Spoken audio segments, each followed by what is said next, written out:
kindergarten! I hope you're having a really good week.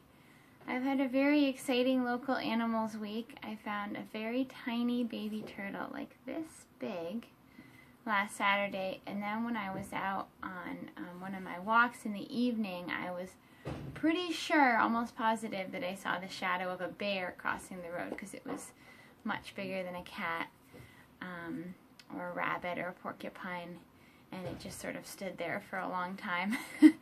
And I waited for it to cross so that I could head on home. And I've also been hearing lots of birds, and I was down at my neighbor's pond today, and we found some little creatures in the pond too. I'm not sure exactly what they were, but I hope you are also finding many different interesting animals. And today we're going to read Acorn Magic by Maggie Stern. Pictures by Donna Ruff. Just like usual, I'll read the text and then I'll show you the picture. Some of you might remember this from earlier this year, so you can see if there are parts that you remember. It was Mrs. Potter who gave Simon the acorn. The next day, Simon spotted a scarlet bird with black wings. Mrs. Potter, who knew almost everything about birds, told him that seeing a scarlet tanager was lucky. Then, a few days later, he saw an owl in his backyard. Mrs. Potter said the acorn must be magic. Mama? Never mind.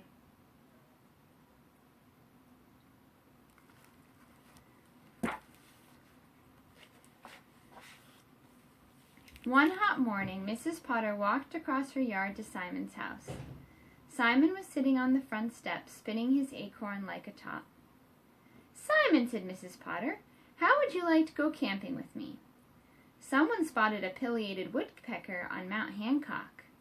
If we went, maybe we'd see one too.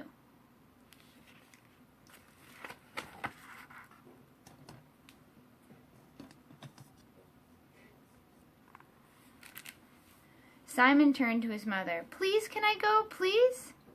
"Are you sure about this, Hope?" said his mother. "Of course I'm sure," said Mrs. Potter. "We'll be back tomorrow by lunch." "I want to go too," said Simon's younger brother, Jack. "Maybe next year," said his mother, "when you're older." "Don't worry, Jack. I'll find you something special," said Simon.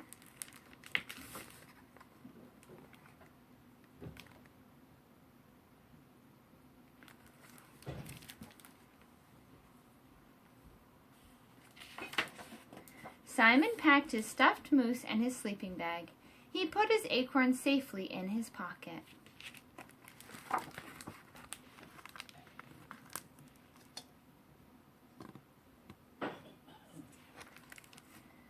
Jack waved goodbye. In the car, Simon said to Mrs. Potter, "I want to find more acorns like the one you gave me." "Dearie, where we're going, there are plenty of white oak trees. There won't be any shortage of acorns." "Great," said Simon. "Then I know we'll see lots of birds and animals." Good things happened when he was with Mrs. Potter.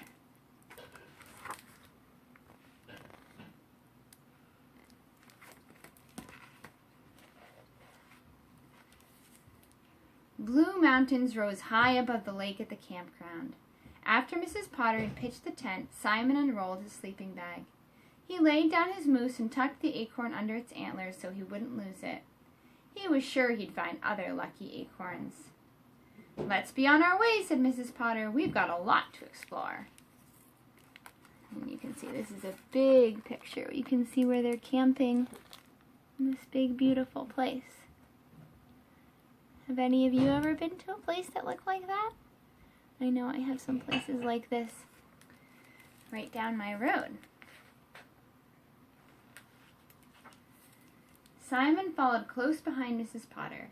His binoculars thumped against his chest. As they were winding up a steep trail, he reached down to pick up an acorn. "Careful where you step," said Mrs. Potter as something dark slithered away. "You almost stepped on a garter snake." "Where?" "Gone," said Mrs. Potter. So there's Simon, almost stepping on a garter snake. I've also seen a couple garter snakes lately. Simon walked with his nose to the ground.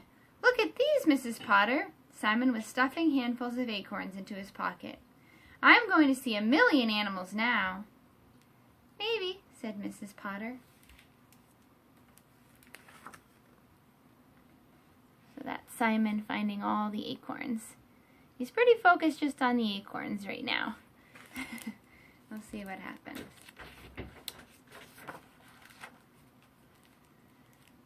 Simon, look up, said Mrs. Potter softly as she stared through her binoculars. A bald eagle. But by the time his binoculars were in focus, all Simon could see were twisted, dark branches. So this is the bald eagle that Mrs. Potter saw. You see it's right there. But Simon missed it because he was too late.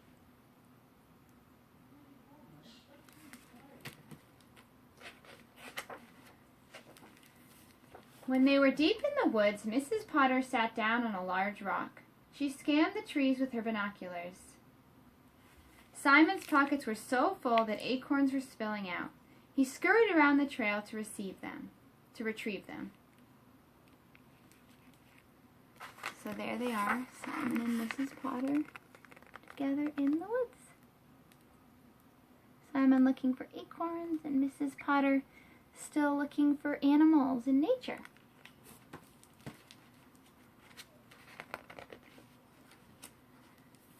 Suddenly there was a clattering noise.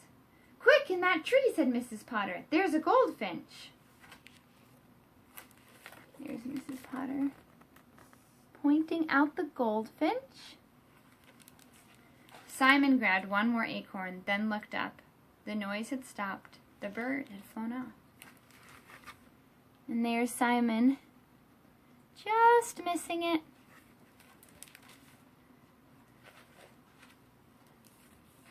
Back at the campsite by the lake, Mrs. Potter helped Simon try his hand at fishing. He felt a nibble at the end of the line, but when he reeled it in, all he had caught was somebody's torn sock. How does he look like he's feeling right now? I haven't seen one animal this whole day, Simon said. He reached in his pockets. These acorns are stupid. They're not lucky at all. He hurled the acorns as far away as he could. They lay scattered on the rocks and sand at the water's edge.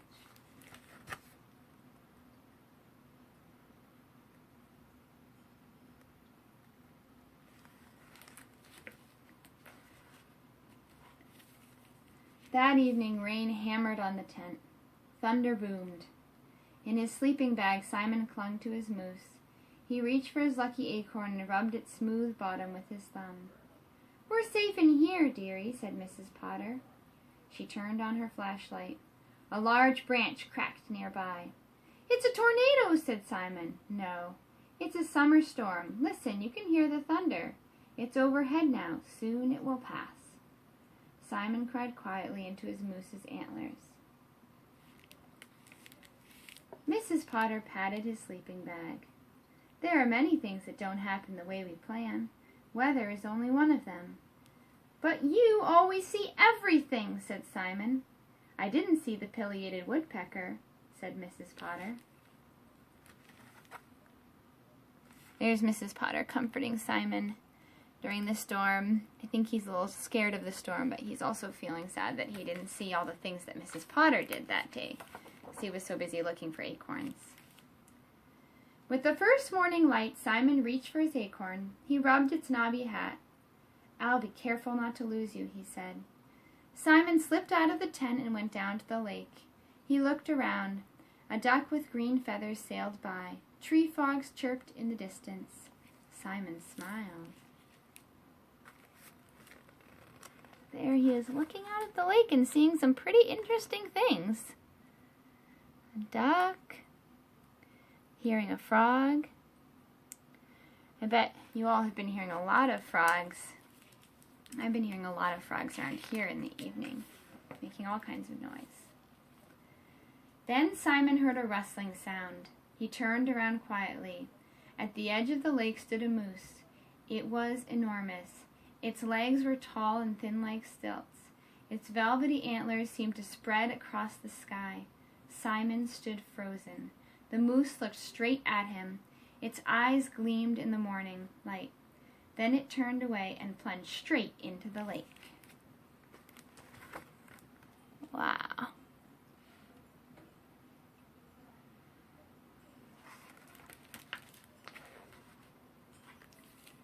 Simon watched in awe as the moose swam toward the far shore. Its head and antlers slowly faded away. Simon ran over to where the moose had stood. Its huge hoof marks were imprinted in the sand. Next to a mound of discarded water lilies and twigs were pieces of half-chewed acorns. Simon picked up an acorn hat that was still whole and pressed it onto the tip of his finger. So he found acorn bits in the moose tracks. Simon raced back to their tent. "Mrs. Potter," he shouted, "they worked! The acorns I threw away worked! I know it!" While they drank hot chocolate by the campfire, Simon told Mrs. Potter all about the moose. "Wait till I tell Jack," he said.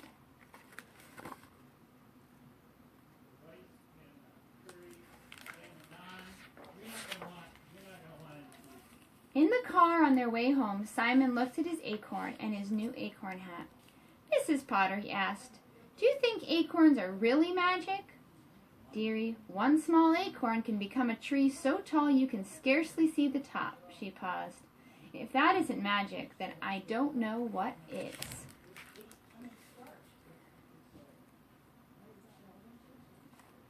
I bet all of you might be seeing seeds doing that, growing into new plants in your gardens this time of year.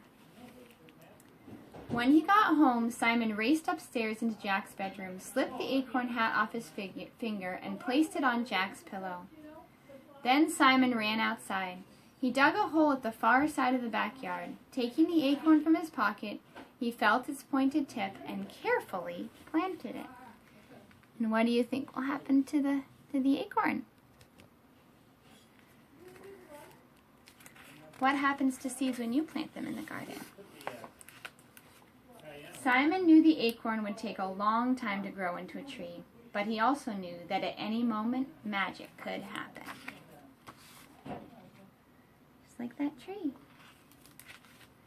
Okay, kindergarten, have a good rest of your week, and I hope you have a lot of fun exploring outside. I miss you.